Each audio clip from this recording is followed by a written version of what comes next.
조카 핑계로 꿀 빠는 새언니 이거 사기 결혼 아닌가요? 오빠 2명이 있었는데 그중 1명이 사고로 세상을 떠났어요. 새언니와 함께요. 그래서 5살짜리 조카를 저희 부모님이 키우셨는데 작년 초부터 아버지 건강이 나빠지셔서 저랑 오빠가 거의 둘이서 키웠는데 오빠가 갑자기 결혼을 한다고 하더라고요. 그래서 저 혼자 키워야 하나 했는데 오빠가 데려간다 하더라고요. 예비 새언니가 생판 남인 조카를 키워준다고 하니 그렇다고 하더라고요. 오빠에게 자세한 사실을 물어보니 새언니는 오빠보다 2살 많고 백수래요. 친정집도 되게 가난한데 사회생활하며 상처를 받아서 앞으로 경제활동은 전혀 하고 싶지 않다며 집에서 살림하며 아이 보고 싶다고 그랬대요. 저희 집은 좀 잘 사는 편이고 부모님께서 오빠한테 지원도 많이 해주실 거예요. 조카모까지요. 거기다 오빠도 사업을 하는데 월 1,000 이상은 버니까 새언니 입장에선 땡 잡았다 싶었겠죠. 새언니는 고졸의 격리생활도 딱 2년 하고 나머지는 알바로 보냈더라고요. 나이가 30살이 넘었는데도요. 울 오빠는 이름만 대면 알아주는 대학 경영학과 졸업에 사업해서 돈도 잘 벌고 집안도 괜찮고 외모도 나쁘지 않아요. 키 185에 몸무게는 모르지만 뱃살 없고요. 여러모로 새언니 조건이 훨씬 딸리는 조건이었는데 오빠는 새언니가 아이도 잘 키울 수 있고 집에서 전업주부로 살림하며 살고 싶다는 말에 결혼 결심했다고 하더라고요. 몇 년 살다 보면 어차피 사랑은 사라지고 정으로 살게 되는 거라 굳이 사랑하는 결혼하고 싶진 않았대요. 오빠에게 하자가 있다면 울 조카 때문이겠죠. 조카는 제가 키운다 했는데도 오빠가 키우고 싶다 하더라고요. 그렇게 해서 좀 빠르게 결혼을 하게 됐어요. 근데 결혼 2달 만에 새언니 몸집이 2배로 불과하.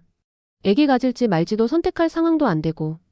그리고 새언니가 무섭다며 애기 가지기도 싫다 하고 오빠도 굳이 낳기 싫다 해서 포기했나 봐요. 물론 부모님은 싫어하셨죠.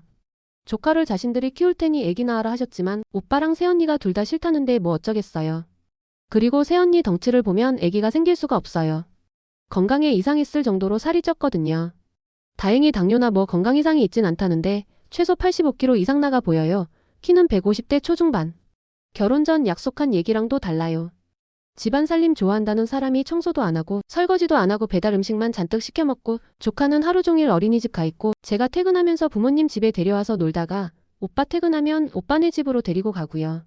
정작 새언니가 조카 보는 시간은 하루에 2시간? 이면 많겠네요. 그래도 오빠는 새언니한테 미안한가 봐요. 저희한테야 귀엽고 사랑스러운 조카지만 새언니 입장에선 피 한 방울 안 섞인 남이니까 싫을 수 있다 생각해서 굳이 맡기지도 않고 애 잘 보는 걸 기대하지도 않아요. 근데 생활비 300씩 주는 걸 다 먹는데 써버리니 허탈하죠. 거기다 최근에 친정에도 돈 필요하다 해서 오빠가 별도로 더 주는 걸로 알아요. 이 정도면 왜 결혼했나 싶어요.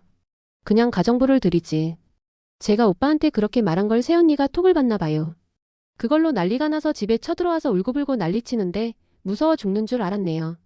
따지고 보면 사기 결혼인데 자기한테 그런 식으로 말하면 되냐고 하더라고요.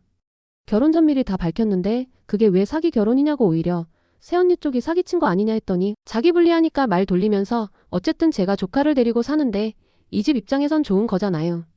제가 희생하고 있는데 어떻게 뒤에서 그렇게 말해요. 하길래 저희도 어이가 없어서 그냥 웃기만 했어요. 제가 그냥 조카 데리고 오라고 내가 키운다 했더니 자기도 아차 싶었는지 됐다며 뒤에서 자기 뒷담화하지 말라고 으름장 놓고 가는 걸 제가 부모님 몰래 따라가서 한마디 했어요. 그냥 조카 내가 키울 테니 오빠랑 헤어지라고 그렇게 불만 많고 사기 결혼 생각까지 해놓고 오빠랑 왜 사냐고 그냥 우리는 그 돈으로 가정부나 육아도우미 쓰겠다 했죠. 그랬더니 제 말 못 들은 척하고 가더라고요. 오빠한테 상황 얘기해보니 새언니가 많이 미안해하는데 자존심 상해서 사과를 못한다며 서로 이해하래요. 오빠는 굳이 이혼할 생각은 없나 봐요. 하하 답답하네요. 부모님은 사람 잘못 들어와서 집안 풍비박산 난다며 앞으로 새언니 보고 싶어 하지도 않으시고 오빠한테도 정리할 때까지 오지 말라 하셨대요. 오빠가 저보고 정말로 이혼하는 게 좋겠냐 묻길래 전 그러는 게 좋다 했는데 새언니가 많이 울고 미안해하고 있다는 얘기만 전해주네요. 상태 메시지로 후회 그리고 새로운 시작 다짐 지켜봐주세요 이렇게 해놨네요.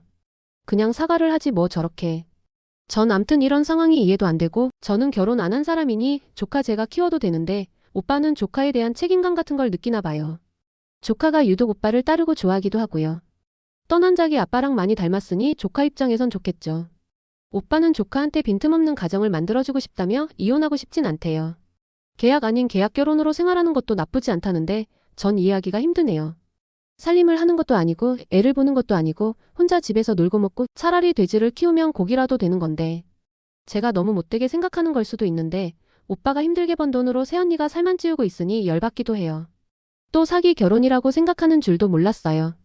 새언니가 먼저 오빠 좋다고 쫓아다녔고 오빠가 처음에 다 상황 오픈했을 때 오히려 더 좋다며 애보며 집안 살림한다고 먼저 말 꺼낸 것도 새언니거든요. 그렇게 시간이 흘렀어요. 새언니는 여전히 집에 혼자 있으면서 조카도 거의 안 보고 살림도 안 하고 그래놓고 자기 희생 중이라는 듯한 말만 반복하더라고요. 그 와중에 조카가 감기에 걸려서 열이 펄펄 끓은 날에 제가 어린이집에서 조카 데려와 응급실까지 뛰어다니고 있었는데 새언니는 집에서 치킨 시켜 먹고 있었다더군요. 그날 이후로 부모님도 확실히 마음을 접으셨어요. 그리고 며칠 전 새언니가 병원에서 우울증 초기 증상이라는 진단을 받고 쉬고 싶다며 짐 싸서 본가로 내려갔습니다. 오빠도 말은 안 했지만 안도하는 눈치였어요. 결국 조카는 제가 데려왔고 오빠는 요즘 조용히 정리 중입니다. 이제 알겠어 누가 진짜 가족이었는지 오빠가 그렇게 말하더군요. 사람 관계는 시간이 지나면 진짜가 남는 건가 봐요. 긴 사연 시청해주셔서 고맙습니다. 다들 건강하시고 행복하세요.